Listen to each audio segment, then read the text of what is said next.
दर्द की हदों से गुजारे तो सभी जाएंगे, अब पहले या बाद में मारे तो सभी जाएंगे। और नदियां लाशों को पानी में टिकने नहीं देती, नदियां लाशों को पानी में टिकने नहीं देती। अब तैरें या डूबें, किनारे तो सभी जाएंगे। दोस्तों, अगर आपकी लाइफ में कोई खास व्यक्ति है, कोई स्पेसिफिक पर्सन जिसे आप प्रार्थना में, दुआ में हर पल मांगते हैं, आप रोते हैं, बिलखते हैं, तो रोने से पहले इन 5 बातों को समझना बहुत जरूरी है। इस शानदार विषय में मेरा अपना व्यक्तिगत अनुभव क्या रहा है वो भी मैं आपके साथ साझा करूंगी। साथ ही साथ ये बताना चाहूंगी कि आज एक बहुत पुरानी, एक बड़ी प्यारी पिक्चर मेरे हाथ लगी और उसी ने मुझे प्रेरित किया कि इस शानदार विषय पर मैं काम करूं। मेरे पापा की एक पुलिस ट्रेनिंग टाइम की वो फोटो थी और जिसे मैं अभी लैमिनेट कराऊंगी, तो वो भी मैं आप लोगों के साथ साझा करूंगी। साथ ही साथ उस पॉइंट को भी हाईलाइट करूंगी जहां से मुझे प्रेरणा मिली। सबसे पहले हम पहले पॉइंट की बात करते हैं और वो ये है कि ये सुंदर मानव जीवन बहुत छोटा है, तो हमें ये समझने की जरूरत है कि हर गलती हम खुद से करें तब सीखें, ये जरूरी नहीं है। हमारे आसपास हर समय जो घटनाएं घटित होती हैं वो हमें कुछ सिखाने के लिए आई हैं, तो हमें कॉन्शियसली उन घटनाओं से सीखना है और आगे बढ़ना है। अब हमें पहले पॉइंट में ये पूछना है कि जिसे हम सच्ची मोहब्बत समझ रहे हैं, क्या वाकई वो प्रेम है, वो मोहब्बत है या फिर वो भ्रम है। और इसका एक बहुत शानदार उदाहरण है। एक कमाल की भारतीय सिनेमा जगत की अभिनेत्री थी जो बला की खूबसूरत और टैलेंटेड थी, जिनके आज भी लाखों चाहने वाले हैं, स्वर्गीय मधुबाला जी। उनके जीवन से हम सीख सकते हैं। बहुत छोटी उम्र में ही डॉक्टर्स ने डिक्लेयर कर दिया था कि उनको कोई दिल की बीमारी थी जिसमें उनका देश विदेश से ट्रीटमेंट भी चल रहा था, पर डॉक्टर्स ये डिक्लेयर कर चुके थे कि उनका जीवन 35-36 साल का ही है। लेकिन वो इतनी बिंदास थी मधुबाला जी, वो अपने हर पल को जीने में यकीन रखती थी और उनको एक थॉट क्लैरिटी थी कि उनको अपनी लाइफ में एक ऐसे इंसान को लाना है जो उनको इस सीमित जीवन को भी, 35-36 साल का जो जीवन है उसमें भी वो मौज मस्ती के साथ हर पल में उनको आनंद मनाने का वो सौभाग्य दे। इसलिए लाखों की भीड़ में से उन्होंने किशोर दा को चुना। किशोर दा उनके साथ शूटिंग करते थे, उन्हें हंसाया गुदगुदाया करते थे, तो उन्हें समझ में आया कि ये एक राइट पर्सन है और उन्होंने उनके साथ शादी करी। पर अफसोस, शादी के बाद कुछ ही दिनों बाद किशोर दा मधुबाला जी के घर, उनके पिताजी के पास, उनकी छोटी बहन के पास ये कहकर छोड़ गए कि मेरे ऊपर बहुत सारी जिम्मेदारियां हैं, मुझे शूट के लिए जाना पड़ता है, मुझे रिकॉर्डिंग्स करनी होती हैं, मुझे रियाज करना पड़ता है और मैं ये रिस्पॉन्सिबिलिटी नहीं ले सकता। कुछ इंटरव्यूज में कहा जाता है कि एक मेड और एक ड्राइवर साहब को भी वो छोड़ गए थे। बहरहाल सारे इंटरव्यूज में ये क्लैरिटी है कि वो उनके साथ नहीं थे। और मधुबाला जी के जीवन की ये दोहरी मार थी। पहला तो इतना सुंदर जीवन उन्हें मात्र 35-36 साल के लिए जीवन जीने के लिए मिल रहा था। दूसरा, जिसे लाखों करोड़ों की भीड़ में से उन्होंने चुना था, वो भी उन्हें छोड़ के चला गया।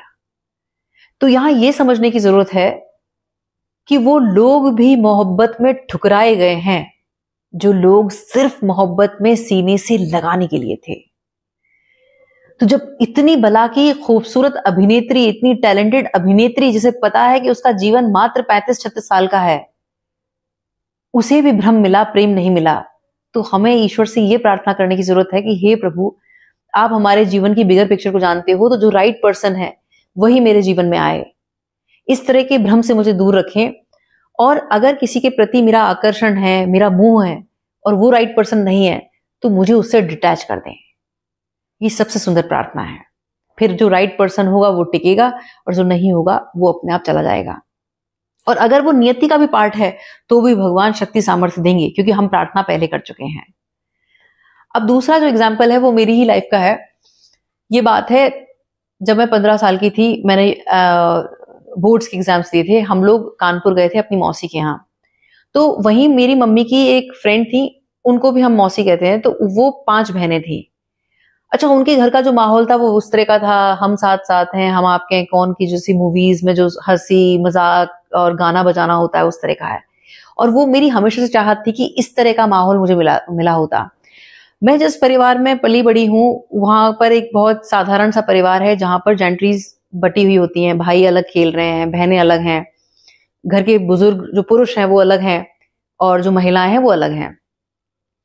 इनके घर का जो माहौल था वो ऐसा था कि बच्चे बुजुर्ग सब साथ में थे, मजा मस्ती और गाना बजाना वो सब था। अच्छा, पढ़ाई लिखाई में मेरा मन नहीं लगता था, लेकिन इन चीजों में मैं नंबर 1 थी। आप डांस बोलो, म्यूजिक बोलो, हारमोनियम बोलो, गाना बोलो, सब में नंबर 1। तो वहां तो सबकी नजर में मैं छा गई, क्योंकि सब चीजों में मैं नंबर 1 थी। अब जो मम्मी की जो फ्रेंड थी, उनको भी हम मौसी कहते हैं, तो उनकी जो सेकंड नंबर की बहन थी, उन्हीं के घर हम लोग आए हुए थे एक्चुअल में। तो उन्होंने बातों बातों में मेरे पापा से नाम लेके कहा कि यार, कि मैं ये चाहती हूँ कि अभी तो बिटिया बहुत छोटी है, अभी 15 साल है, उसको अच्छे से पढ़ाओ लिखाओ, सब कुछ है, लेकिन उसके लिए प्लीज रिश्ता मत देखना। मैं चाहती हूँ कि वो इस घर की बहू बन के आए। अब ये सुनना था तो वहां तो खुशी की लहर दौड़ गई और सब लोग मुझे बिल्कुल प्रिंसेस वाला ट्रीटमेंट देने लगे। और लाइफ में पहली बार इतनी इज्जत और वैल्यू मिल रही थी। अदरवाइज घर में तो हमेशा डांट पड़ी थी, स्कूल में तो डांट भी पड़ती थी, पिटाई भी पड़ती थी। तो मैं तो क्लाउड 9 पे थी। 15 साल की उम्र में मुझे नहीं पता था कि शादी क्या होती है। अच्छा, उनके बेटे से भी मुझे मतलब नहीं था। मुझे तो वो माँ इतनी पसंद आई थी और वो माहौल इतना अच्छा था कि मुझे तो उसी घर की बहू बनना था। अब मैं अपनी फैंटेसी वर्ल्ड में उसी समय मैं सोचती थी, खुली आंखों से सपना देखती थी कि मैं उस घर की बहू हूं। पढ़ाई लिखाई मेरी अपनी सब चल रही थी, लेकिन कुछ सालों बाद एक कार एक्सीडेंट में उन्हीं मौसी का, जिन्होंने ये बात कही थी कि बहू मुझे अपने घर की बनाना है, उनका एक एक्सीडेंट में उनकी ऑन स्पॉट डेथ हो गई। ये बात बहुत पुरानी है, लेकिन आज भी वो खबर सोचकर दिल दहल जाता है। उनके घर की शान शौकत रौनक उन्हीं से थी। मैं इमेजिन ही नहीं कर सकती उनके बिना उस घर में जाना। अब आप ये देखें कि मैंने अपने लिए प्रार्थना में, मैंने अपने लिए दुआओं में उस घर को मांगा था, उन मौसी को मांगा था, लेकिन वो मुझे नहीं मिली, क्योंकि मेरे भाग्य में प्रिंसेस ट्रीटमेंट नहीं था।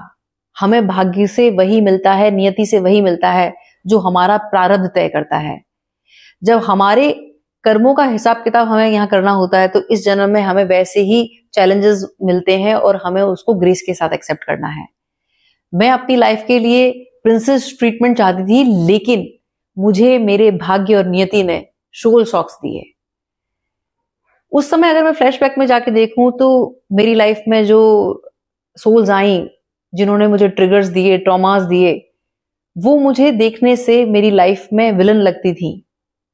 लेकिन अब जब मैं यहां आके देखती हूं तो मैं हर उस आत्मा को दिल से धन्यवाद देती हूं। अगर मेरी लाइफ में वो सारे चैलेंजेस नहीं होते तो ये सुंदर आध्यात्मिक यात्रा मेरी शुरू नहीं होती, मुझे सोल ग्रोथ नहीं मिली होती। मुझे अगर वो प्रिंसेस ट्रीटमेंट मिल रहा होता तो मैं एक लेजी काउच पोटैटो टाइप में होती, वहीं खा पी के सो रही होती। मुझे आध्यात्मिक उन्नति नहीं मिलती, मुझे ये सौभाग्य नहीं मिलता कि मैं आप लोगों से कनेक्ट हो पाती, क्योंकि लाइफ बहुत ईजी होती। तो यहाँ कहने का मतलब ये है कि हमें अपनी जर्नी में किसी भी स्पेसिफिक पर्सन के पीछे भागने की जरूरत नहीं है, रोने गिड़गिड़ाने की जरूरत नहीं है। हमें वही मिलेगा जो हमारी नियति में है, हमें वही मिलेगा जो हमें इस सोल जर्नी में ग्रोथ देने के लिए जो इंसिडेंट्स, जो इवेंट्स और जो आत्माएं कंट्रीब्यूट करेंगी, वही हमारी जिंदगी में आएंगी, हम कितना भी रो लें।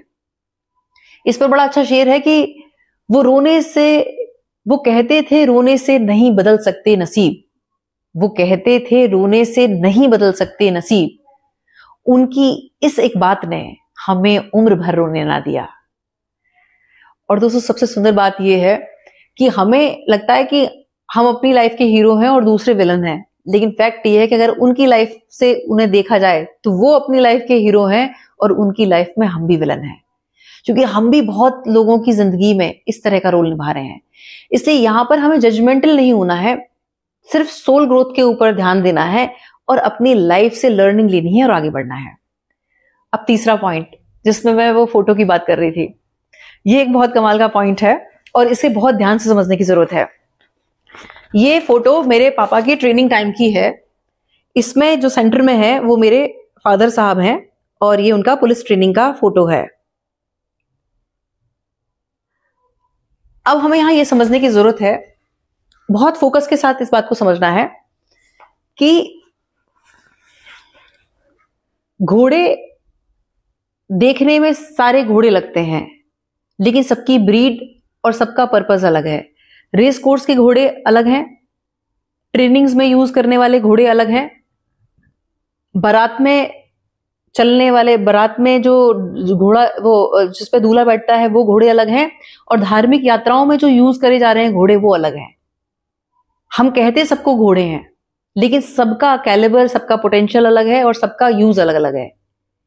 अब आप ये देखें, अगर एक जगह पे सारे घोड़े एकत्रित हैं, अब एक रेस कोर्स का घोड़ा एक बारात वाले घोड़े को देख रहा है और वो उसकी आउटर ब्यूटी से प्रभावित है और वो सोच रहा है कि यार ये तो बड़ा सुंदर लग रहा है, काश ये मेरा एक परफेक्ट मैच हो।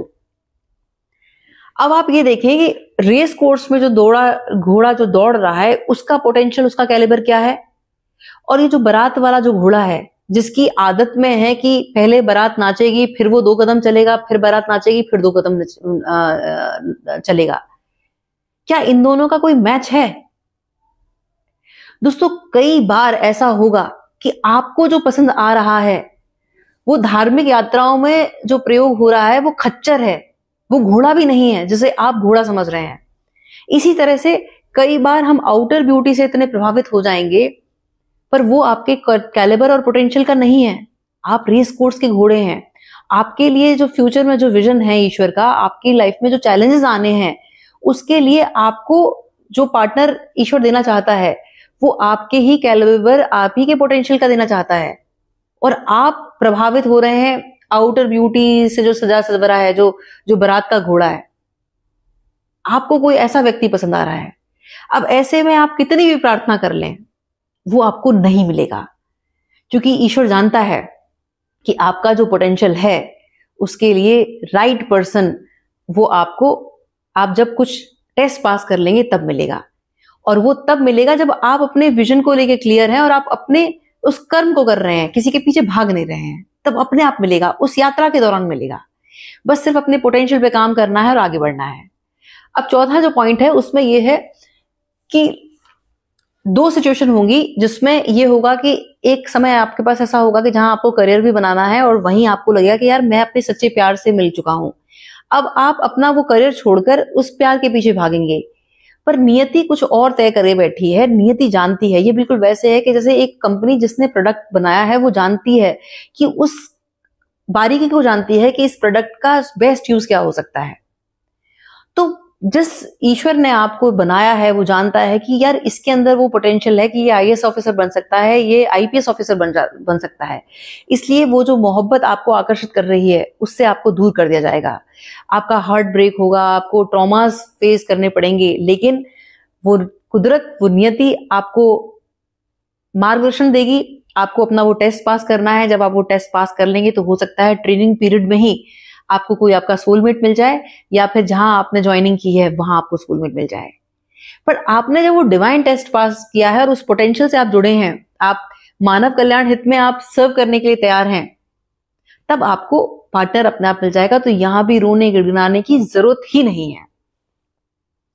5वां और अहम, हर व्यक्ति का अपना एक सोल पर्पस है। ये जरूरी नहीं, जिस तरह से हर मूवी का एंड ऐसे नहीं होता है कि हीरो हीरोइन मिल गए और दी एंड हुआ। कुछ मूवीज ट्रेजिक भी हैं, कुछ मूवीज इंस्पिरेशनल हैं जो हमें प्रेरित करेंगी, कुछ कॉमेडी होगी, कुछ रुलाएंगी, कुछ हंसाएंगी।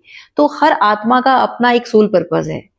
सोच के देखें कि जिन शहीदों ने अपने प्राण हमारे लिए दिए, अगर वो भी आशिकी के पीछे भाग रहे होते तो आज भी हम गुलाम होते। थॉमस एडिसन साहब ने जो 10,000 प्रयोग किए और उसके बाद भी वो प्रयास करते रहे, असफलता को उन्होंने दरकिनार कर दिया। अगर वो सच्ची मोहब्बत के पीछे भाग रहे होते तो आज हमारा जीवन अंधकार में होता। तो जो समाज की एक जो धारणा है, सीमित धारणा है कि जिसके पास एक अच्छी जॉब है, जिसके पास शादी हो गई, बच्चे हो गए, वो सुखी है, बाकी सब दुखी है, इस छोटी मानसिकता से हमें निकलना पड़ेगा और हमें अपने जीवन में जो हमारी नियति ने हमें निर्धारित कर रखा है उससे कनेक्ट होना होगा। और उससे कनेक्ट होने का एक ही तरीका है, शरणागति के भाव से ये जीना कि प्रभु मेरे लिए जो पिक्चर आपने बना रखी है, जो बिगर पिक्चर आप मेरे लिए देखते हैं, जो पोटेंशियल आपने मेरे भीतर दिया है, जो आप चाहते हैं कि मैं करूं, बस मुझे उस राह पे लेके चलो, बाकी हर चीजों से मुझे डिटैच कर दो। और जब हम इस भाव से आगे बढ़ते जाएंगे तो जो राइट पर्सन है वो अपने आप हमारी उस डिवाइन डेस्टिनेशन का पार्ट होगा और वो अपने आप मिलेगा।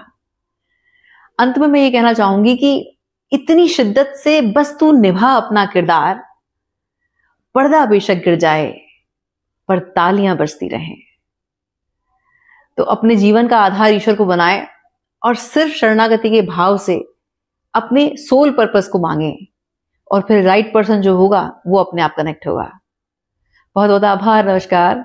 जय श्री राम।